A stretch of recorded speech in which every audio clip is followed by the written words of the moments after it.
Здравствуйте, дорогие друзья! Я рада вас приветствовать на моем канале. Сегодня в данном видео я пеку знаменитый пирог на варенье. С пониженным содержанием сахара. Делается он очень просто и быстро, получается очень влажным, сочным, необыкновенно просто вкусным и очень бюджетным посредством.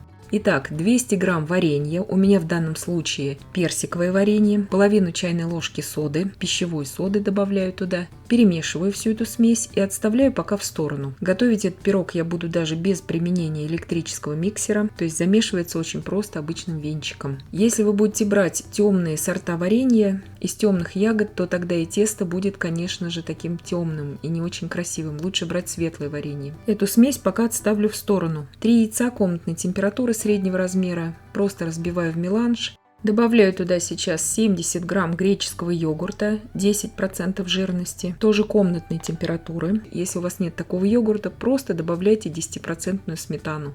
Как вы видите, дополнительно сахара я не добавляю. 50 грамм растительного масла без запаха. И добавляю туда всю смесь варенья с содой. Вы также можете добавить туда ванильный сахар, но тогда будет заглушаться вот эта фруктовая нотка у этого пирога. Все это просто перемешиваю.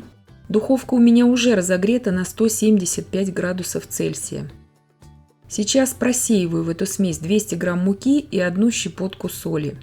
Если вы будете брать темные сорта варенья, то есть из темных ягод и плодов, то тесто у вас будет не таким красивым, оно будет иметь такой сероватый оттенок, поэтому лучше в данном случае брать что-то такое светлое. Вот такая консистенция у теста получилась. Добавляю туда 50 грамм цукатов. У меня в данном случае это сушеные дыни. Можете добавлять изюм, орехи, любые цукаты по вашему вкусу. Можете вообще ничего не добавлять. Это все на ваше усмотрение. 20 сантиметров форма у меня в диаметре. Ставлю туда стакан обычный в центре. Можете этого не делать. Стакан должен быть, конечно же, таким прочным. Из такого толстого стекла. Убираю выпекаться на 30 минут. Духовку во время выпечки не открываем, конечно же. На среднем уровне режим вверх-вниз без конвекции. Пирог выпекался 30 минут.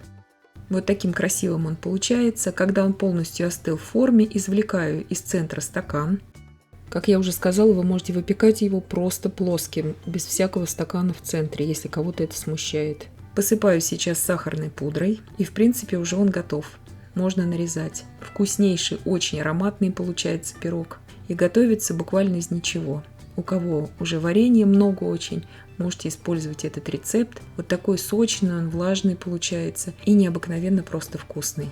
И я надеюсь, что видео было полезным и познавательным. Подписывайтесь на мой канал, ставьте лайки, пишите комментарии. Я всем желаю больших успехов и до встречи в новых видео.